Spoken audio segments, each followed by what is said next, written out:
ஹல்லேலூயா. கர்த்தருடைய பரிசுத்த நாமத்திற்கு மகிமை உண்டாவதாக. இன்னைக்கும் ஏசப்பா நம்ம ஒருவருக்கும் கொடுக்கிறதான நல்ல வார்த்தை எபிரேயர் 11வது அதிகாரம் 6வது வசனம். விசுவாசம் இல்லாமல் தேவனுக்கு பிரியமாயிருப்பது கூடாத காரியம். ஏனென்றால் தேவனிடத்தில் சேருகிறவன் அவர் உண்டென்றும் அவர் தம்மை தேடுகிறவர்களுக்கு பலன் அளிக்கிறவர் என்றும் விசுவாசிக்க வேண்டும். ஆமேன். அவரை தேடுகிற பிள்ளைகளுக்கு இன்றைக்கு அருமையான தேவனுடைய பிள்ளைகளே, நீங்கள் கர்த்தரை தேடி ஏசப்பாவை தேடி நீங்கள் எந்த ஒரு காரியம் செய்தாலும் அப்படி தேடும்போது எனக்கு ஒரு பலன் உண்டு என்று நீங்கள் விசுவாசிக்கணும். கர்த்தரிடத்தில் சேருகிறவன் முதலாவது அவர் உண்டென்று விசுவாசிக்கணுமா? அடுத்து நான் தேடும்படி நான் என்ன காரியத்தை செய்தாலும் ஏசப்பா எனக்கு அதில் ஒரு நல்ல ஒரு பலனை வைத்திருக்கிறார் என்று விசுவாசிக்க வேண்டும். இங்கு பிரச்சனையே அவிசுவாசம்தான். அவிசுவாசம்தான் இங்கே ஒரு பெரிய பிரச்சனையாக இருக்கிறது. விசுவாசத்தால் தான் இப்படிப்பட்ட நல்ல பலனை கர்த்தர் தருவார். ஆனால் இன்றைக்கு பிசாசோடைய ஆயுதமாய் இந்த அவிசுவாசம் இருக்கிறது. ஆனால் ஏசப்பா அவருடைய பிள்ளைகளுக்கு கொடுப்பது விசுவாசம் என்கிற ஆயுதத்தை. இன்றைக்கு அருமையான தேவனுடைய பிள்ளைகளே, அந்த அவிசுவாசம் நம்ம இடத்தில் இருக்கும் என்றால் அதனால நம்ம எதையும் சாதிக்க முடியவே முடியாது.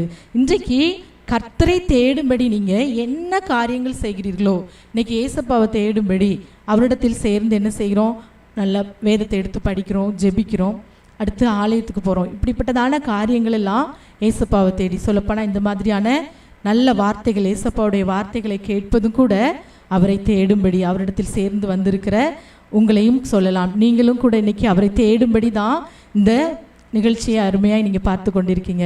இப்படி அவரிடத்தில் சேரும்படி அவரை தேடி வருகிற உங்களுக்கு கட்டாயம் ஒரு பலனை அவர் அளிப்பார் என்று நீங்கள் என்ன செய்யணும்? விசுவாசிக்க வேண்டும். ஆமேன். நான் இன்னைக்கு ஏசப்பாவை தேடி என்னென்ன காரியம் செய்தாலும் அதில் ஒரு பலனை கர்த்தர் நிச்சயம் எனக்கு தருவார் என்று விசுவாசிக்க வேண்டும். பலனளிப்பார் என்று விசுவாசிக்க வேண்டும். அவர் உண்டு என்றும் விசுவாசிக்க வேண்டும். விசுவாசம் இல்லாமல், இப்படிப்பட்ட விசுவாசம் இல்லாமல் ஏசப்பாவுக்கு நான் பிரியமாய் இருக்கிறேங்கிறது கூடாத காரியம். எபிரேயர் 11:1 நம்ம பார்ப்போம் என்றால், விசுவாசமானது நம்பப்படுகிறவைகளின் உறுதியும் காணப்படாதவைகளின் நிச்சயமாய் இருக்கிறது. விசுவாசம் நம்பப்படுகிறவைகளின் உறுதி. நம்ம எதை நம்பிட்டு இருக்கிறோமோ அதோடைய உறுதியும் காணப்படாதவைகள். நீங்கள் இதுவரைக்கும் நீங்கள் கேட்டு பெற்றுக்கொள்ளாத, கேட்டு காணப்படாத எல்லா ஆசீர்வாதமான காரியங்கள் எதுவாக இருந்தாலும் எல்லாவற்றிற்கும் காணப்படாதவைகளின் நிச்சயமாய் இருக்கிறதாம். நம்பப்படுகிறவர்களின் உறுதியும் காணப்படாதவர்களின் நிச்சயமாய் இருக்கிறதாம். அப்படிப்பட்ட அந்த நிச்சயமான அந்த காரியத்தை கர்த்தர் எனக்கு கொடுப்பார் என்று சொல்லி என்ன செய்யணும்? நீங்கள் காணாமல் இருந்தாலும் அதை குறித்து என்ன செய்யணும்? விசுவாசிக்க வேண்டும். கட்டாயம் எனக்கு கர்த்தர் தருவார் என்று விசுவாசம் இருந்தால் எல்லாவற்றையும் சாதிக்க முடியும். மார்க் 11:24 எவைகளை ஜெபத்திலே எவைகளை நாம் கேட்டுக்கொள்கிறோமோ, மார்க் 11:24 வசனத்தை நாம் எடுத்து வாசிப்போம் என்றால் அதில் வேதம் இவ்வாறாக சொல்கிறது, ஆதலால் நீங்கள் ஜெபம் பண்ணும்போது எவைகளை கேட்டுக்கொள்வீர்களோ அவைகளை பெற்றுக்கொள்வோம் என்று விசுவாசிங்கள், அப்பொழுது அவைகள் உங்களுக்கு உண்டாகும் என்று சொல்கிறேன். நீங்கள் ஜெபம் பண்ணும்போது எவைகளை கேட்டுக்கொள்வீர்களோ அவைகளை பெற்றுக்கொள்வோம் என்று விசுவாசிக்க வேண்டுமோ. அப்படி விசுவாசித்தால் அவைகள் இந்த நாளில் உங்களுக்கு உண்டாகுமாகவே.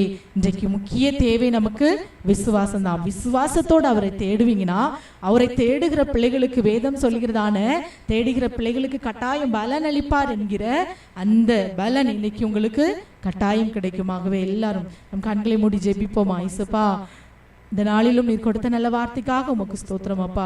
இயேசுவே, உம்மை ஸ்தோத்திரிக்கிறோம். விசுவாசம் இல்லாமல் தேவனுக்கு பிரியமாயிருப்பது கூடாத காரியம் என்று பார்க்கிறோம். ஏனெனில் தேவனிடத்தில் சேருகிறவன் முதலாவது அவர் உண்டென்றும் அவரை தேடி அவருடைய சமூகத்தில் வரும்போது அப்படிப்பட்ட பிள்ளைகளுக்கு பலன் அளிக்கிறவர் என்றும் விசுவாசிக்கக்கூடிய அந்த விசுவாசத்தை இந்த நாளில் எனக்கு தாங்கப்பா. உம்மை தேடி நான் உம்முடைய சமூகத்தில் வந்திருக்கிறேன்.